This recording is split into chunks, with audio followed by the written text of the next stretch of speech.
الفاتحة.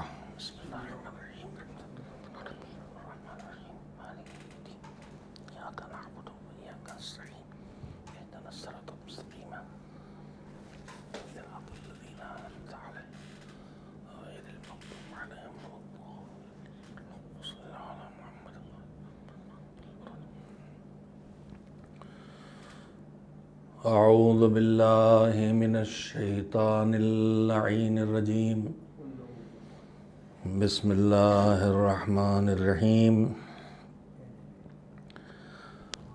الحمد لله رب العالمين والعاقبة للمتقين والجنة للمؤمنين والنار للملحدين، والصلاة والسلام على سيد الأنبياء والمرسلين سيدنا ونبينا وشفيعنا أبي القاسم محمد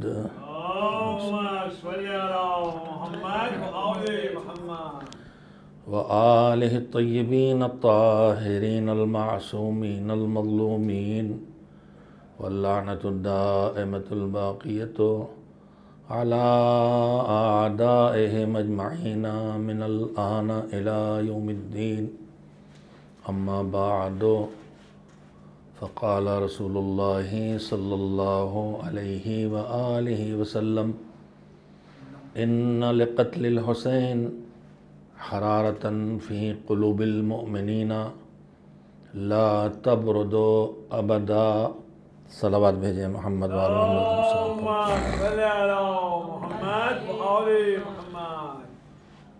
1442 ہجری کی چاند رات ہے، ماہ محرم الحرام کا آغاز ہو گیا. میں اپنی زندگی کے سفر میں 63ویں ڈھلان پر ہوں. ہمارے اوپر جو احسانات ہیں ماں باپ کے، ان میں ایک بہت بڑا احسان یہ ہے کہ ہمیں اس وقت سے حسین حسین کی صدائیں سنائی دینے لگتی ہیں جب ہم دنیا کی نگاہوں میں نہیں ہوتے، یا صلب پدر میں ہوتے ہیں، یا رحم مادر میں ہوتے ہیں. آنکھیں کھولنے کے بعد جتنے محرم دیکھے، اس سال کا محرم ہمارے ان محزون دلوں میں ایک اور کرب، ایک اور بے چینی پیدا کر رہا ہے. بے چینی اور کرب یہ ہے کہ کرونا کی وبا کی وجہ سے صحت کے جو عالمی ادارے ہیں، ان کی گائیڈ لائن کی بنیادوں پر، حکومتوں کے فیصلوں پر اور حفظان صحت کے بارے میں جو اسلامی ہدایات ہیں اور جو ہمارے فقہاء اور مراجع کے ہدایات بھی ہیں، ان پر عمل کرتے ہوئے ہمیں اس طرح سے حسین کی عزاداری کا موقع نہیں مل پا رہا ہے جس طرح ہر سال کرتے آئے ہیں. مجلس گھر میں بیٹھ کے سننے کے ہم عادی نہیں ہیں. ہم فرش ازاں بچھا کے مجلس سننے کے عادی ہیں.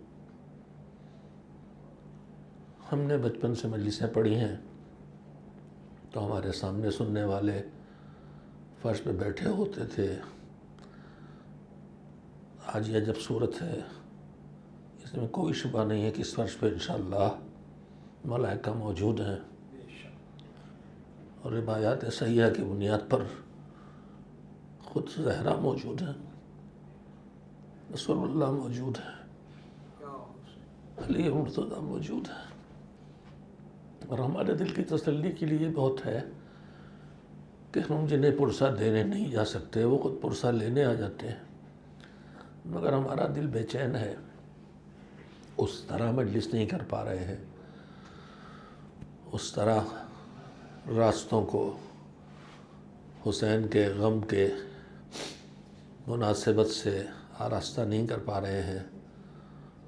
اس طرح ماتم نہیں کر پا رہے ہیں، اس طرح جلوس اعزاں نہیں نکال پا رہے ہیں جیسے اب تک کرتے آئے، جو ہماری فطرت کا حصہ بن گیا ہے۔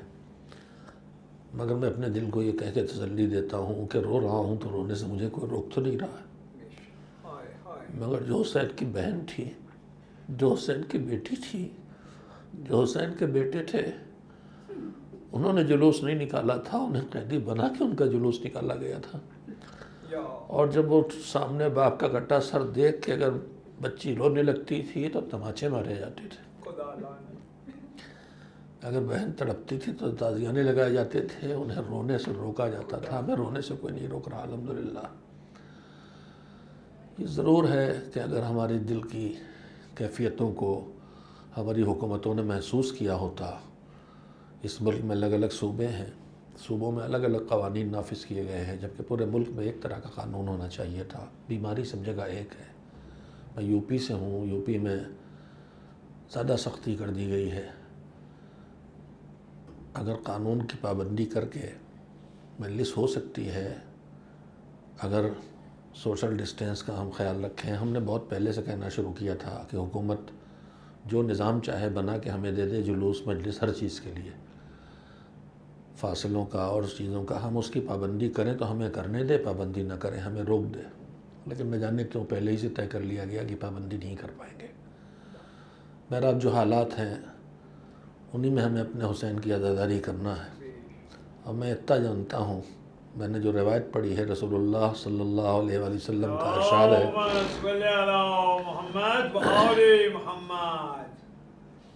کہ چاہے کتنا ہی زور لگ جائے دنیا کا، طاقتیں لگا دیں، حکومتیں لگ جائیں، لیکن غم حسین رکنے والا نہیں ہے۔ پیشنگوئی ہے، ان لقتل الحسین حرارۃ فی قلوب المؤمنین لا تبرد ابدا۔ حسین کی شہادت سے مومنین کے دلوں میں وہ آگ لگی ہے کہ جو کبھی ٹھنڈی نہیں ہوگی۔ یہ آگ دلوں کے اندر ہے اور رہے گی، یہ گرمی، یہ حرارت ہے اور رہے گی، اور یہ گرمی ایمان کی گرمی بھی ہے، یہ گرمی عقیدے کی گرمی بھی ہے، یہ گرمی دین کی گرمی بھی ہے، جو باقی رہے گی۔ حسین کی شہادت کا غم مٹنے والا نہیں ہے۔ میں اکثر ایک جملہ دہراتا ہوں، دور گزرے ہیں جب حکومتوں نے ذکر حسین پر پابندی لگائی، زیارت پر شہید کیا جاتا تھا، لیکن اس دور میں بھی کچھ نہیں رکا۔ خطیب اعظم مولانا غلام عسکری اللہ مقامہ کا ایک جملہ میں اکثر دہراتا ہوں، وہ یہ کہتے تھے بہت سی چیزیں اب ہمارے تجربے میں نہیں رہیں، ہم مہندی بازار سے خرید لاتے ہیں اور لا کے لگا لیتے ہیں، لیکن پہلے مہندی کی پتی توڑی جاتی تھی، مہندی کی پتی توڑ کے اسے پیسا جاتا تھا، تو جتنا زیادہ پیسا جائے اتنا اس کا رنگ نکھرتا تھا۔ خطیب اعظم کہتے تھے کہ دشمن چاہے کتنی کوشش کر لے مٹانے کی عزائے حسین کو، مگر عزائے حسین وہ مہندی ہے، وہ حنا ہے کہ جسے جتنا پیسا جائے گا اس کا اتنا ہی رنگ نکھرے گا۔ جو مجلسیں امام باڑوں میں ہوتی تھیں اس میں ہزاروں لاکھوں لوگ آتے تھے، لیکن میں پھر کہوں گا کہ ان امام باڑوں میں ہماری قوم کا پورا حصہ آ ہی نہیں سکتا ہے، قوم اس سے بڑی ہے۔ سڑکوں پر امام باڑے بن جاتے تھے، وہ سب رک گیا ہے، مگر میں کہوں گا کہ اللہ جو نظام بناتا ہے وہ رکتا نہیں ہے۔ اگر آج امام باڑوں میں ہم جمع نہیں ہو سکتے، سبیلوں پہ نہیں بیٹھ سکتے، عزاخانوں میں نہیں جا سکتے، مسجدوں میں مجلس نہیں کر سکتے، تو اس سے عزاداری رکی نہیں عزیزو، کبیدہ خاطر نہ ہو۔ آج آن لائن اتنی مجلسیں ہو رہی ہیں اور اتنے سننے والے ہیں کہ جو دنیا میں کہیں نہیں پہنچ سکتے تھے، وہ آج نہ جانے کتنی مجلسیں ان کے لیے فراہم ہیں کہ وہ ادا کریں۔ بیماری کی حقیقت سے انکار نہیں مجھے، اور اس کے خطرات سے مجھے انکار نہیں ہے، لیکن اس کے بہانے جو دشمن کر رہا ہے حج سے، دیکھیے یہ بیماری ہے، اس کا خطرہ ہے، مذہب کہتا ہے اس کی حفاظت کرو۔ ہمارا مذہب آغا سیستانی کا صاف فتویٰ ہے کہ اگر میری بد احتیاطی سے مثلا میں بیمار ہوں اور میری بد احتیاطی سے کسی کو بیماری لگ جائے اور اس کی موت ہو جائے تو میں اس کی دیت دوں گا. دیت قاتل دیتا ہے. ہمارے ایک عالم کا جملہ میں نے دیکھا ہے کہ اگر میری لاپرواہی سے کسی کو بیماری لگ جائے، مثلا جو ڈسٹینس ہونا چاہیے ہم لوگ مینٹین نہ کریں یا اس طرح کے احتیاطات جتنے نہ کریں، اور میری بیماری خدا نہ کرے مجھے اور کسی کو لگ جائے، تو عالم کا جملہ ہے کہ ایک ہوتا ہے قتل عمد، کسی کو جان بوجھ کے مارنا، اس کی سزا قتل ہے، یا پھر اگر قصاص ہے یا دیت ہے جس میں معاملہ طے ہو. لیکن ایک ہوتا ہے قتل غیر عمد، مارنے کی نیت سے نہیں کیا تھا لیکن مار دیا، گولی چلائی تھی جانور پہ، لگ گئی آدمی کو، وہ قتل غیر عمد کہلاتا. وہاں دیت دی جاتی ہے. تو ہمارے ایک عالم کو میں نے بھی جو پڑھے ہیں تفصیلات، کہ اگر ہماری لاپرواہی سے کسی کو بیماری لگتی ہے تو ہم اس کے قاتل قرار پائیں گے، بس یہ کہ جان بوجھ کے قاتل نہیں ہے، اس لیے قصاص نہیں ہوگا، دیت دی جائے گی. تو میں یہ کہنا چاہتا ہوں ہمارا مذہب جان کی حفاظت کو واجب قرار دیتا ہے. ہمارا مذہب اپنی احکام کو بدل دیتا ہے، روزہ رکھنے کو حرام کر دیتا ہے، نماز پڑھنے کو روک دیتا ہے اگر تمہارے لیے خطرہ ہے جان کا کہیں. اس طرح سے سارے احکام اپنے اللہ بدل دیتا ہے اس انسان کی جان، اور جان بھی نہیں، صحت کی حفاظت کے لیے. لہذا ہمارا مذہب کہیں سے اجازت نہیں دیتا ہے کہ ہم ایسا کچھ بھی کریں جو کسی کو نقصان پہنچائے یا ہمیں نقصان پہنچائے، مگر جو قانون ہر جگہ ہے وہی ہمارے لیے ہونا چاہیے. وہ قانون ہمارے لیے بدلا نہیں جانا چاہیے. میں نے آتے سنا کہ یہاں الحمدللہ سبیل لگانے کی اجازت اس صوبے کی حکومت نے دے دی. انشاءاللہ اس سے حسین کا غم سڑک پہ بھی دکھائی دے گا، اور انشاءاللہ ہم کھڑے نہ ہو سکیں گے تو کم سے کم گزرتے ہوئے سیاہ پرچم ہمارے دلوں کو کچھ سکون پہنچا دیں گے. ورنہ ہمیں اجازت دی جا سکتی تھی. بہرحال حکومتیں فیصلہ کرتی ہیں. میں اتنا جانتا ہوں کہ بیماری اصلی ہو چاہے بنائی ہوئی ہو، لیکن اس سے سوء استفادہ شیطانی طاقتیں کر رہی ہیں. ساری کوشش یہ ہے کہ دنیا میں جتنے مذاہب ہیں ان کو روکا جائے. یہ مذہب دشمن تحریک ہے. چاہے کوئی مذہب ہو، انہیں سے دلچسپی نہیں کہ صحیح اور غلط کی بحث میں جائیں، انہیں مذہب سے دشمنی. وہ شیطان کے نمائندے ہیں، انہیں مذہب سے دشمنی ہے، اور ان کی سازش ہے مذاہب پر عمل سے روکا جائے. اگر مندر ہے تو وہ بھی بند کیا جائے، اگر گرجا گھر ہے تو وہ بھی بند کیا جائے. انہیں اللہ کے سامنے بندے کا جا کے گڑ گڑانا پسند نہیں ہے، اس لیے وہ شیطان کے پجاری ہے، اور اسی لیے پابندیاں لگائی گئی ہیں. چونکہ سال بھر سب سے زیادہ مذہب پر عمل کا اظہار اور مظاہرہ مسلمانوں کے اعمال میں ہوتا ہے، اس لیے سب سے بڑا دباؤ ہمارے اوپر ڈالا گیا. حج روکا گیا، عمرے روکے گئے، اور اس کے بعد اب ساری کوشش اس کی ہے کہ عاشور کا جو دن ہے، جو عظمت حسینی کا مظاہرہ ہے، وہ نہ ہونے پائے، عظمت کا مظاہرہ نہ ہونے پائے. اور اس کے بعد 40، اور آپ دیکھ لیجئے گا 40 کے بعد یہ سب ختم ہونا شروع ہو جائے گا. یہ سازشیں جنہیں ہمیں سمجھنا چاہیے اور ان کا شکار نہیں ہونا چاہیے. جذبات میں آگے کوئی ایسا اقدام ہرگز نہ کریں. ہم مطالبے کرتے رہیں، اپنا حق مانگتے رہیں، اپنی ضروریات کو قانون کے پیرائے میں رکھتے رہیں، عام لوگوں تک صحیح بات پہنچاتے رہیں. ہماری ڈیوٹی ہے. اس لیے کہ کربلا تھی ہی اسی لیے جس کی یاد ہم منانے بیٹھے ہیں. کربلا کا مقصد ہی تھا انسانیت کو بچانا، مظلوم کو بچانا، غلط کا ساتھ نہ دینا، صحیح بات تک پہنچانا، نیکی سے دور ہوتی ہوئی سوسائٹی کو نیکی کے قریب لانا، اور برائیوں میں ڈوبتی ہوئی معاشرے کو برائیوں سے بچانا. حسین جو نکلے تھے مدینے سے تو یہی کہہ کے نکلے تھے کہ پروردگارا تو گواہ ہے. جناب محمد حنفیہ کو وصیت نامہ جو لکھا اس میں لکھا ہے کہ نہ میں اپنی طاقت کا مظاہرہ کرنے کے لیے نکلا ہوں، نہ میں کسی پر ظلم کرنے نکلا ہوں، نہ میں زمین پہ فتنہ و فساد پھیلانے نکلا ہوں. تو جب حسین فتنہ و فساد پھیلانے نہیں نکلے تو حسینی نہ کہیں زمین پہ کوئی فتنہ کر سکتا ہے، نہ کوئی فساد کر سکتا ہے، نہ ظلم کر سکتا ہے. حسین نے کہا نہ میں اپنی طاقت دکھلانے اور اٹھلانے بھی نہیں نکلا ہوں کہ لوگ مجھے پہچانے میرا پاور اتنا ہے. پھر کیوں نکلا ہوں؟ بار بار یہ جملے ہم آپ سنتے ہیں اور ہمارے ذہنوں میں زندگی بھر اور سال بھر ہر وقت رہنا چاہیے کہ حسین کا مقصد تھا دین کی حفاظت کرنا. حسین نکلے تھے دین بچانے کے لیے، مگر کن لفظوں میں کیوں نکلے تھے؟ فرمایا انی لم اخرج اشرا ولا بطرا ولا مفسدا ولا ظالما وانما خرجت لطلب الاصلاح فی امت جدی. میں نکلا ہوں تاکہ میرے جد کی امت میں جو بگاڑ آیا ہے، جو نیکیاں مٹ رہی ہیں، جو برائیاں پھیل رہی ہیں، جو رشتے ٹوٹ رہے ہیں، جو انسانیت جا رہی ہے، جو ظلم چھا رہا ہے، جو مظلوم کا کوئی پوچھنے والا نہیں ہے، اس بگاڑ کو ٹھیک کروں اور اس کے دو طریقے اپناؤں گا، نیکیوں کی راہ پہ لوگوں کو ڈالوں گا اور برائی سے بچاؤں گا۔ تو یہ عزاداری بھی اسی لیے ہے، عزاداری کا اہتمام بھی اسی لیے۔ میں انشاءاللہ کل سے، آج مجھے بہت دیر ہو گئی پہنچنے میں، فلائٹ بہت لیٹ ہوئی، دیر میں پہنچا ہوں، اس کے لیے معذرت خواہ ہوں۔ کل سے گفتگو شروع ہوگی۔ میں نے اس سال بھی موضوع ملتا جلتا رکھا ہے۔ یہ کربلا اللہ ہر سال جو دہراتا ہے، یا عاشور جو دہرایا جاتا ہے، یا عزائے حسین جو بار بار دہرائی جاتی ہے، تو اس کا مقصد یہ ہے کہ اللہ کے پیش نظر اس کا کوئی ہدف ہے، اور اس ہدف کے تحت اس عزاداری کا اہتمام بھی ہے اور عزاداری کے باقی رکھنے کا انتظام بھی ہے۔ اس سال انشاءاللہ اللہ کی طرف سے ملی ہوئی توفیق اور پردہ غیب میں جو ہمارے زمانے کا سرپرست ہے، اس کے کرم کے سہارے اور محمد و آل محمد علیہ السلام کی فرد فرد کے تذکروں کے طفیل میں اور ان کے فضل کے سہارے انشاءاللہ کربلا کیا سکھاتی ہے، یہ عنوان رکھا ہے گفتگو کا اس اشرے کے لیے۔ 2 سال پہلے مجھے یاد ہے میں نے گفتگو کی تھی کربلا کیا چاہتی ہے۔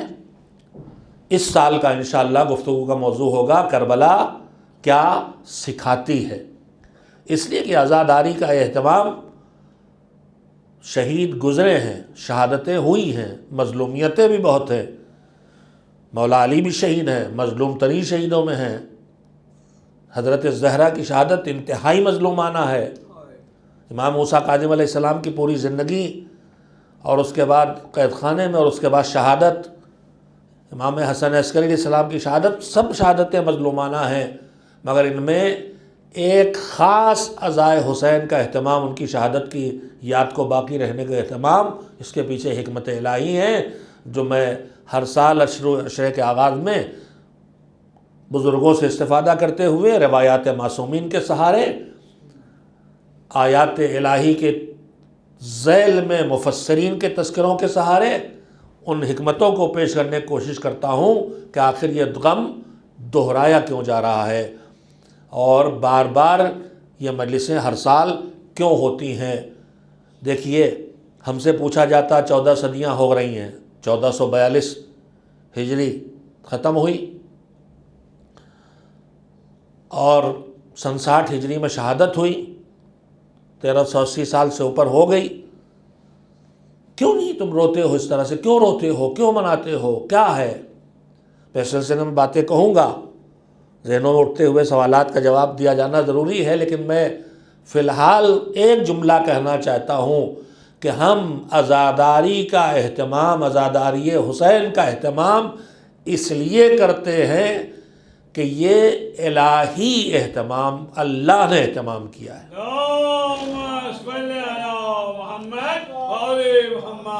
عزاداری کا اہتمام خود اللہ نے کیا ہے، اس لیے ہم اہتمام کرتے ہیں، اور یہ سنت الہی ہے، اور قرآن میں ہے کہ وَلَن تَجِدَ لِسُنَّتِ اللَّهِ تَبْدِيلًا، ہرگز سنت الہی میں تبدیلی نہیں آ سکتی، تم کچھ بھی کر ڈالو، یہ سنت الہی ہے، عزاداری کا سلسلہ باقی رہے گا۔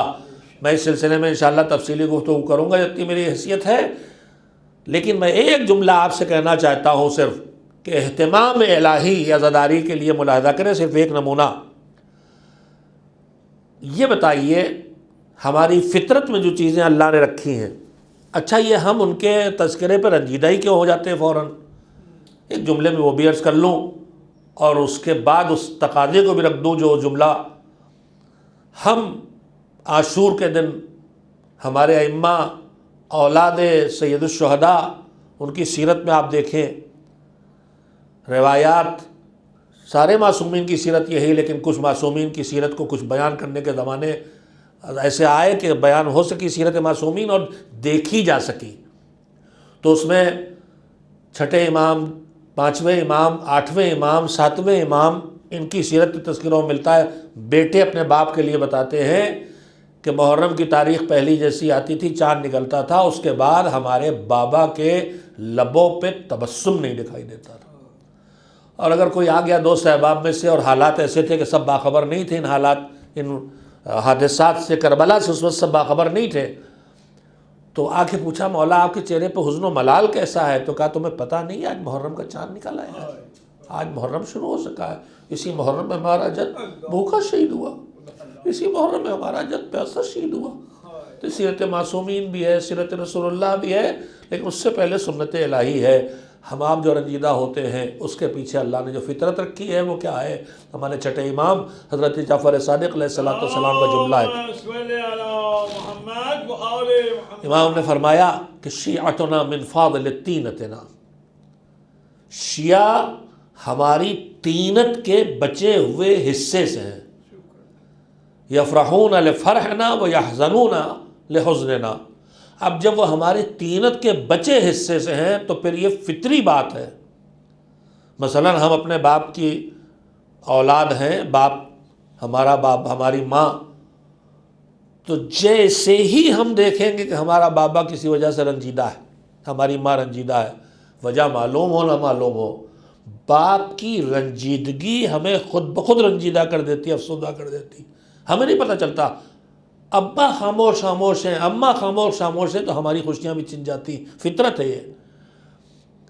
میں نے اکثر یہ بات کہی ہے کہ ہم ان کی فطرت فاضل طینتنا، میں طینت کا ترجمہ یہاں مٹی نہیں کرتا، معصومین کی طینت جو ان کی اصل ہے، جس سے ان کی خلقت ہوئی ہے، اس کے لیے صرف مٹی نہیں کہا جا سکتا ہے، وہ عجیب و غریب اللہ کی مخلوق ہے، جہاں مٹی بھی ہے، جہاں نور بھی ہے، جہاں دو رخ ہیں، ایک ہم سے جوڑنے کا رخ ہے، ایک اللہ سے جوڑنے کا رخ ہے، جسم بھی ہے، روح بھی ہے، نور بھی ہے، ساری چیزیں ہیں، ہم انہیں شاید پوری طرح درک بھی نہیں کر سکتے، لیکن جو بھی ان کی طینت ہے۔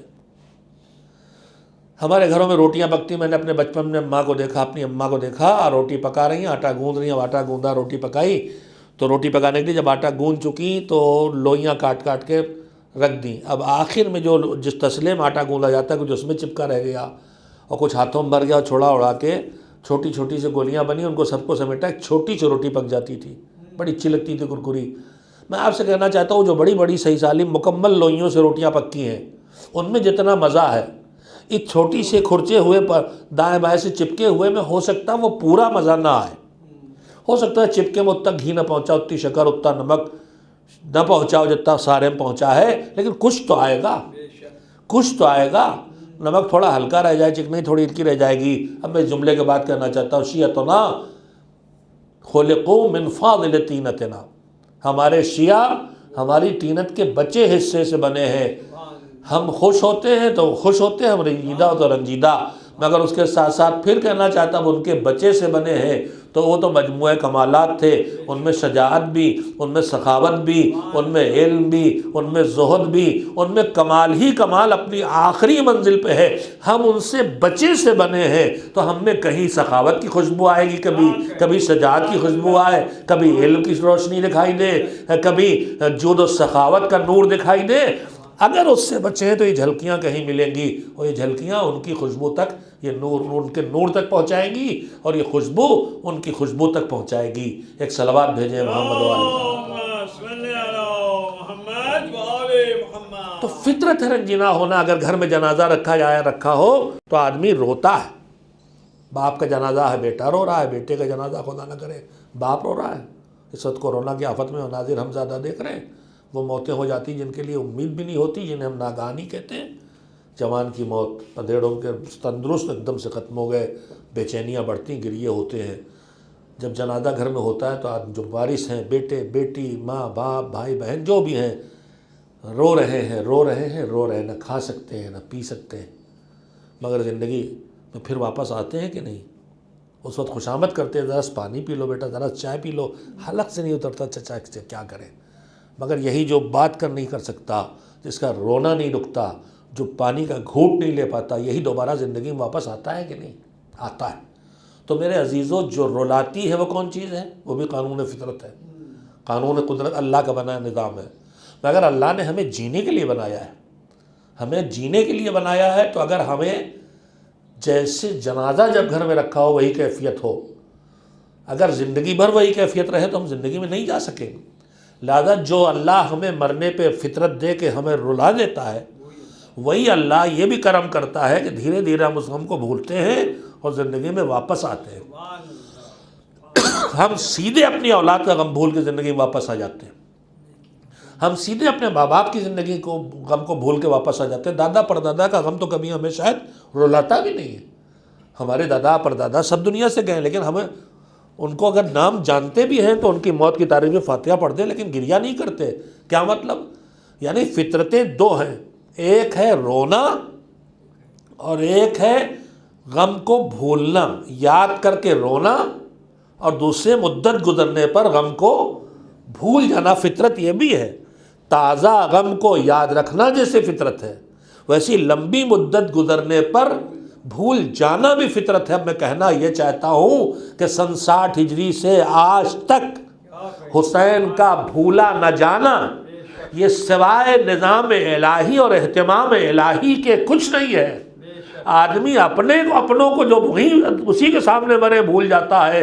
14 صدیوں سے حسین کا بھولا نہ جانا، یہاں اللہ نے حسین کو یاد رکھنے کے لیے فطرت کو بدلا ہے کہ سب کو بھولو گے، سب کو بھولو گے، مگر حسین کو نہیں بھول سکتے۔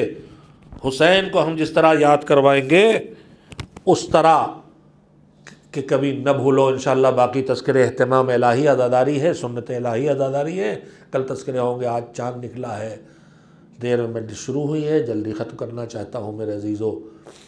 چاند نکلنے کا مطلب سمجھتے ہیں؟ ہر مہینے میں چاند نکلتا ہے، مگر محرم کے چاند کا مطلب یہ ہے کہ اس چاند کو دیکھنے والوں نے تب بھی دیکھا جب کربلا نہیں ہوئی تھی، اور تب بھی دیکھا جب کربلا ہو گئی۔ محرم سن 60 ہجری سے پہلے یہ چاند جب کبھی زہرا دیکھتی تھی تو فوراً یاد آ جاتا ہوگا یہی چاند نکلے گا تو میرا چاند کو بھلا جائے گا۔ اسی چاند کو رسول اللہ دیکھتے ہوں گے تو سوچتے ہوں گے یہی چاند نکلے گا تو میرے چاند جیسے چہرے والے حسین کا چہرہ سر کے خون سے رنگین ہوگا۔ یہی چاند دیکھ کے ام البنین دیکھتی ہوگی یہ 4 میرے چاند ایک ساتھ ان کو گہر لگ جائے گا۔ اور شاید جو چاند رجب کے مہینے میں نکلا تھا، جو عاشور کے دن غروب ہوا، 6 مہینے کا حسین کا بچہ، ہر چاند نکلنے پہ رباب سوچتی ہوگی محرم کا چاند نکلے گا تو میرا یہ چاند جیسے بکھڑے والا اصغر قبر میں دفن ہو جائے گا۔ اکبر کو دیکھ کے لیلا سوتی ہوگی اور زمانہ گزرا، حالات بدلے، عاشور گزر گیا، اب چاند نکلتا ہے تو رباب کے لہجے کو دبائے کھڑی ہے، میرا چاند کربلا میں چھپ گیا۔ لیلا سینے پہ ہاتھ رکھے کھڑی، میرے چاند جیسے اکبر کے کلیجے میں برچھی لگی۔ زینب بے چین ہو کے یاد کر رہی ہے، کبھی چہرہ بھیا کے سامنے، کبھی عباس جیسے شیر کا چہرہ یہ بھی ڈوب گیا، کبھی اکبر کا چہرہ ارے میرا یہ چاند بھی گہن لگ گیا، کبھی قاسم کا نورانی چہرہ، چاروں طرف چاند ہے مگر کملائے ہوئے، مگر گہن لگا ہوا۔ محرم کا چاند نکل آیا، مصیبتوں کی خبر لے کے آیا ہے، آفتوں کی خبر لے کے آیا ہے۔ حسین کا قافلہ جا رہا ہے کربلا کی طرف، خیمہ زن ہے کہ ایک مرتبہ کوفے سے خبر آئی، حسین نے احوال پرسی کی، پتہ چلا مسلم شہید ہو گئے۔ بس اس کے بعد حسین خیموں میں اندر آئے، اپنی بھتیجی، اپنی بھانجی رقیہ زوجہ مسلم ہے، عباس کی بہن حسین کی بہن، اور مسلم ابن عقیل خود حسین کے چچا زاد بھائی ہیں، بلایا بیٹی کو، شاید ان کا نام بھی رقیہ ہے، ایک مرتبہ قریب بلا کے بھتیجی کے بھانجی کے سر پہ ہاتھ دست شفقت رکھا، بنی ہاشم کی بچی باشعور ہستیوں کی گود میں پلی، چچا خیر تو ہے؟ کہ کیا ہوا بیٹا؟ کہ بابا چچا آج آپ میرے سر پہ ویسے دست شفقت پھیر رہے ہیں جیسے یتیم کے سر پہ ہاتھ رکھتے ہیں۔ حسین نے محبت کی نگاہوں سے دیکھا، بیٹا تیرا باپ شہید ہو گیا مگر حسین زندہ ہے، تو احساس یتیمی نہ کرے۔ میں کہوں گا مولا تم رقیہ کو پرسہ دینے اور دست شفقت پھیرنے کے لیے راہ سر کربلا میں ہو. کربلا میں ایک یتیمہ اور ہے، باپ کو ڈھونڈ رہی ہے، کوئی دست شفقت پھیرنے والا نہیں. کوئی تماچے مارتا ہے، کوئی تالیانے لگاتا ہے، کوئی گوشوارے چھینتا ہے. وَسَيَعْلَمُ الَّذِينَ ظَلَمُوا أَيَّ مُنْقَلَبٍ يَنْقَلِبُونَ. اللہم تقبل منا انکا انت السمیع العلیم. پروردگار جو رکاوٹیں بھی کھڑی ہوئی ہیں معبود ان میں جو دور ہو سکتی ہیں تو اپنے کرم سے ان کو دور کر دے، اور جتنی ہمیں گنجائش و سہولت ملی ہے اس میں بھرپور طریقے پر عزائے حسین کا اہتمام کرنے کی توفیق عنایت فرما. پروردگار ہم پھر بھی ان جگہوں پہ ہیں جہاں حالات ہمارے لیے اتنے دشوار نہیں ہیں، دنیا میں وہاں بھی ہیں جہاں حسین پر آج بھی گریے پر پابندی ہے. معبود ان معاشروں کے ظالموں سے نجات عنایت فرما. ان ممالک میں جہاں یزید کی نسل حکومت کر رہی ہے، سعودی اور بحرین جیسی جگہ، معبود ان ظالموں سے حفاظت فرما. یا حسین کی آوازیں وہاں تک پہنچا دے جہاں آج یا حسین کی آواز نہیں پہنچی ہے. یا حسین کی آواز کو دبانے والوں کی سازشوں کو ناکام کر دے. فرزند زہرا منتظر ہے، ان کی مادر گرامی، ان کی جدہ ماجدہ منتظر ہیں. حسین نے جس ظلم سے دنیا کو بچانے کے لیے قیام کیا تھا، اس دنیا کو اس ظلم سے پاک کر کے عدل و انصاف کی حکومت قائم کرنے والے فرزند زہرا کو حکم ظہور عنایت فرما. ہم سب کو ان کے ناصروں میں شامل ہونے کے لائق بنا دے. صلی اللہ علی محمد و آلہ الطاہرین.